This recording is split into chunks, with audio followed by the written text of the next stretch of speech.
I'm Mark Blundell. The reason why I like kart racing is because I feel the need for speed. Welcome back to live coverage from Long Beach as the cars have just set off from the grid, including the man we just saw there a moment ago, Mark Blundell, who'll be starting from 14th place on the grid for the race. Start your engines. And that was just a few moments ago when they had the start, the engines signal given. And Jeremy, it's such a beautiful day here in Long Beach today. The crowd, we've got an absolutely massive crowd just in front of us in the commentary box here and all over the circuit. Prospects for a tremendous race. Yeah, good evening in Europe. It is indeed a wonderful afternoon here in Southern California. It's probably, what, 75 degrees or so, whatever that is in centigrade. I'm too much into Fahrenheit here, but we're in for a fabulous race this afternoon. Yeah, it's round 3 of the series. We've had 2 different winners to the PPG Kart Series so far this year. Michael Andretti won the opening round at Homestead in dramatic style from a long, long way back on the grid. And last weekend we had a traumatic race full of incident at Surfers Paradise, and the victory in the end going to Scott Pruitt. And they are, as we mentioned earlier in the programme, first and second in the championship with just 5 points separating them. And starting on the grid today, well, Michael Andretti starts from the 3rd row of the grid, but Scott Pruitt starts from the 2nd row. So it's Scott who's got the initial advantage, Jeremy, from qualifying. Yeah, he did a phenomenal job yesterday afternoon, a big improvement after the first day. He had a few problems on the first day of practice, didn't really get it right in the qualifying on Friday, but he did get it right on Saturday, which most people seem to think that the track was a little bit slower than on Friday. So a good effort there to jump up to 4th on the grid for Scott Pruitt. On board with the pole sitter is Gilles de Ferran, who's had an incident-packed weekend already with the accident with Gualter Sales in yesterday's practice session as they come past. We're just taking a look at the crash once again. There's the car of Gualter Sales. Watch out for de Ferran's car arriving and hitting the car at a high speed, about 180 miles an hour they're doing at that point on the track. Thankfully, Gilles and Gualter were okay after that, but it was a very nasty incident. So let's look at the grid then. Gilles de Ferran and Alex Zanardi on the front row. Zanardi's 11th front row start in as many races. Maurizio Guterman and Scott Pruitt are together on the 2nd row of the grid. And then it's an all Newman-Haas 3rd row because Roberto Moreno is replacing Christian Fittipaldi in the Budweiser Kmart Swift chassis, and the 2 Swifts are on that 3rd row of the grid together. Brian Herter and Bobby Rahal making an all-Team Rahal 4th row to the grid. A big improvement in performance for the 2 cars who had a disappointing opening 2 races to the championship. But watch out for their progress in this race. Greg Moore and Jimmy Vasser on the 5th row of the grid. Jimmy Vasser, the champion, won here last year. Paul Tracy disappointingly back on the 6th row alongside Scott Pruitt's teammate Raul Boesel in the number 40 Brahma car. Parker Johnston is alongside Mark Blundell on the 7th row of the grid.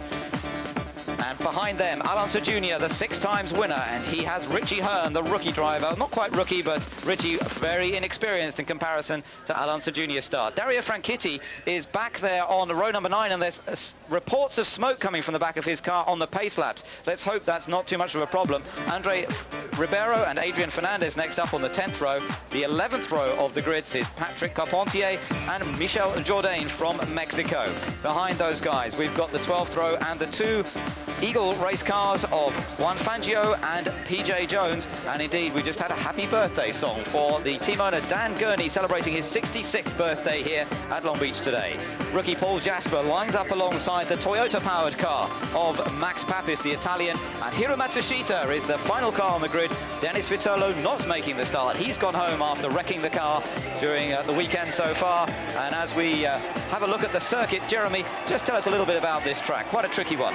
Yeah, it's basically 2 long straightaways, as we say in North America. One of the course, the start-finish line, Shoreline Drive. There's a big curve in it, a big sweeper to the right there, but it's flat out all the way around, no problem there. Down from 180 miles an hour down to 30 or 40 for that right-hand corner at the end of the straight. We'll see a lot of out-braking there, and then there's a little jiggle, as you say, a right and a left, and another right, and then another right leading onto the back straightaway. Here we are at the end of Shoreline Drive. This will be one of the major overtaking points this afternoon. 1.59 temporary circuit here, and it's going to be a fun race. I think there's 2 distinct overtaking opportunities each lap. 105 laps, plenty of opportunities for drivers to make a pass. Gilles de Ferran led 100 of those 105 laps here last year and went out when a clamp came off the exhaust of one of the exhaust pipes leading onto the turbocharger. Such a silly little problem, but it cost him the race victory, and Jimmy Vasser inherited the win. As normal, there'll normally be 2 pit stops unless we see yellow flags changing the pit stop schedule. We're seeing pit stops at around lap 38, the first set, and then the second lot at around lap 75, but that's assuming it all stays green, and of course with yellow flags that could all change throughout the race. Gilles de Ferran, the pole sitter, leads Alex Zanardi around on the pace lap here with Maurizio Gugelmin and Scott Pruitt on the second row of the grid. Zanardi will be determined to make up for the disappointment of not winning in Surfers Paradise. The battle for the win was between him and Paul Tracy. Zanardi lies 4th in the championship table. They're coming around the final corner. The pace car has come into the pits, and we are about to go green flag racing here. You ride on board with Scott Pruitt as they come up to line up to cross the line and get the first of 105 laps underway. Gilles de Ferran is on the left in the blue and white car. Alex Zanardi in the red car. As away they go, de Ferran makes an excellent getaway. And Alex Zanardi in second place, but Scott Pruitt is trying to get third position, battling with Maurizio Gugelmin. Gugelmin is in third place as they go into the first corner. And Andretti squeezing past Scott Pruitt, and Andretti goes up into 4th position. So Scott Pruitt loses a couple of places on the run to the first corner. Awfully tight down there in turn 1. We see there's Paul Tracy in the middle of it there with Roberto Moreno. It's his first start in that Swift chassis, being shuffled back a few positions there. And there goes Adrian Fernandez and one of the Reynard cars of Dan Gurney. But here is Gilles de Ferran into turn 6, the end of the back straightaway. And Alex Zanardi not far behind him. It was a great start though from Gilles de Ferran. There is Zanardi in second place. Now, are we going to see a similar battle to the one we saw between him and Paul Tracy last week? Maurizio Gugelmin, a good start up into 3rd position, and just ahead there because Gugelmin crosses the line of Scott Pruitt. Pruitt was the one who lost out a little bit in that run down towards the first corner. In fact, Andretti just ahead of Pruitt. There's Andretti being hounded by Pruitt, and those 2 are the top 2 in the championship. Remember, here they are. Michael Andretti in the black car lies in 4th place, and Scott Pruitt second in the series in the yellow and red car. He is in 5th place. Behind them, Brian Herter is in 6th, Bobby Rahal in 7th position, Greg Moore is 8th, then Jimmy Vasser 9th, and Paul Tracy 10th. Roberto Moreno did lose out on that opening lap. He started in 6th, but he's now down in 11th place as you ride on board Michael Andretti. Mark Blundell is in 12th position, and Dario Franchitti has made a reasonable start. He's in 16th place, so he's more or less held position on the opening lap. Here we go through turn 8, turn 7 there. A longish left-hander into the very, very tight hairpin corner there. First gear most of these cars. Gilles de Ferran really making a super start here. He's pulled out a good 40-50 yards there over the second place car of Alex Zanardi, who is being pursued hotly by Maurizio Gugelmin. Great overhead view of the Long Beach circuit as they go down towards the end of the start-finish straight. It's got a curve in it, but it's flat out, so we can more or less call it a straight. And again, about 180 down to there, then through these series of second gear corners, and just riding the curbs a little bit back down to a 3rd gear right-hander, and then there's quite a quick right-hander before they go on to the back straight, and this is very fast again beneath the bridge and travelling at up to 180 miles an hour once again before getting hard on the brakes over the bumps a little bit, and have to watch out that the car doesn't twitch around too much. We've seen a few cars going into the tyre walls at various places already this weekend. There's Brian Herter, and he's lying in 6th position so far with his teammate and team leader Bobby Rahal right behind him in 7th. Rahal has had a good run of results here in the past, many times runner-up, but he's never actually won this race. I'm sure he'd be out to try and take that record today. Yes, indeed he will. And it's a good effort here by both those Team Rahal cars. They've really been struggling to get a consistent balance on the cars this season. As we see Jimmy Vasser there trying to make a move on Greg Moore. That is for 8th position. He can't get through that time. Here is Bobby Rahal on board with Bobby Rahal now. Car number 7, the Miller Lite car. New colours on that car this year. A new engine, of course. He's switched to Ford Cosworth power this year. And Bobby really looking to make his mark. He has 2 very disappointing races. He didn't qualify too bad for the first 2 races, Ben, but he slipped back in the race. There's Richie Hearn, the first guy with a problem.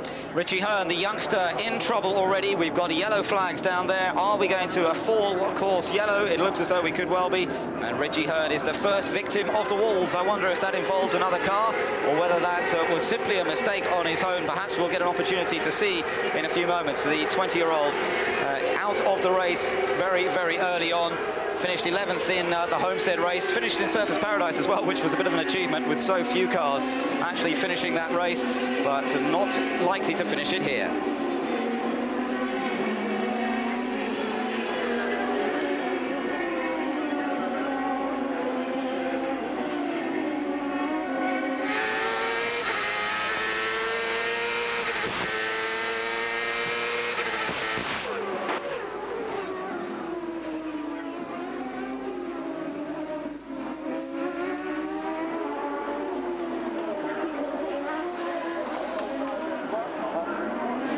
hard to hear the countdown. Yeah, it is, isn't it? I'll just turn mine up, try and hear it.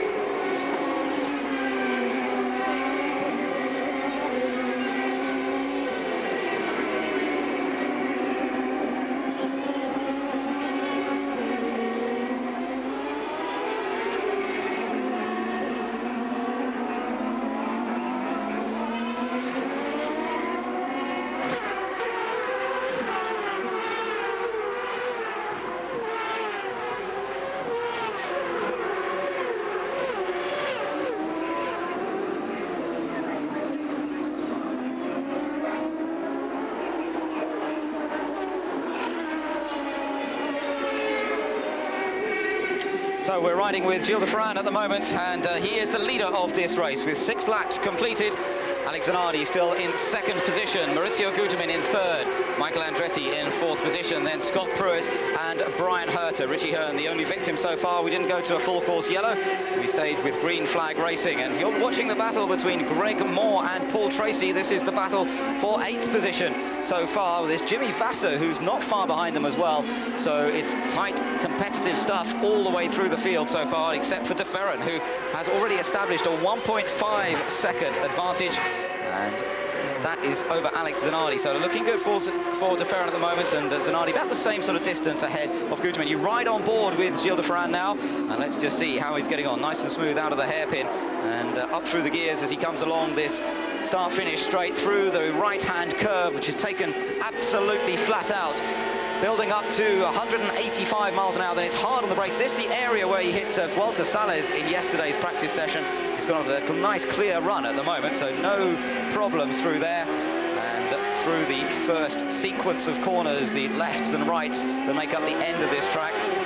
2nd gear, all about traction, getting the grip as he tries to put 800 brake horsepower down through the rear wheels. Back to the battle with Greg Moore in 8th, Paul Tracy in 9th, Jimmy Vasser in 10th, and Roberto Moreno is just behind that group in 11th place. Quite interesting. Gilles de Ferran already settling into a very nice rhythm here. 53.4, 53.3, the lap times for his last 2 lap times around here. He's on lap 8. We're on board there with Jimmy Vasser, car number 1. Currently in 10th place, a big train of cars there, really headed by Brian Herter, who's 6th. Right behind him is his teammate Bobby Rahal, then Greg Moore, Paul Tracy, then is Jimmy Vasser. Here's the train of cars now. Big dice over 6th position. Yes, it's all looking very evenly matched at the moment. Remember, we've got a Goodyear tyred car up front in the shape of Gilles de Ferran. He's the only Reynard Honda with Goodyear tyres. They're working well on this circuit. They worked here last year. He's got the same setup more or less on the car. And Jeremy, interesting that he actually transferred his race engineer from the team last year to the new Walker Racing team, so presumably they've come here with pretty much the same setup. Yeah, very similar, I think. Certainly the cars are a little bit different this year. They have, of course, a smaller fuel tank than last year, 35 gallons as opposed to 40 gallons. And that's tended to just change the balance of the cars just a little bit. The weight distribution changed just slightly, but I think by and large it's fairly similar setups, certainly, and that certainly helped Gilles de Ferran and Bill Pappas, as you say, his race engineer, and they just have a really good relationship, those two. They know what each other is thinking almost, and they're able to, and Bill is able to translate what Gilles tells him into the performance of the car, and it's clearly working extremely well, particularly here in the streets of Long Beach. Yes, he's got a 1.2 second advantage over Alex Zanardi with Maurizio Gugelmin 3rd, but we're still concentrating on the battle for 8th place. Greg Moore lying 3rd in the championship in the blue and white car at the moment, being chased by Paul Tracy, who was so fast in the race in Surfers Paradise.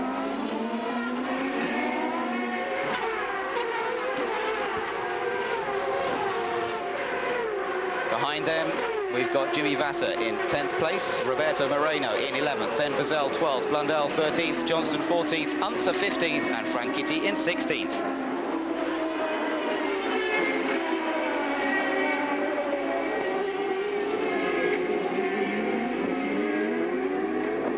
Laps completed, 11 laps just as he goes across the line for Gilles de Ferran as he continues to lead in the early stages.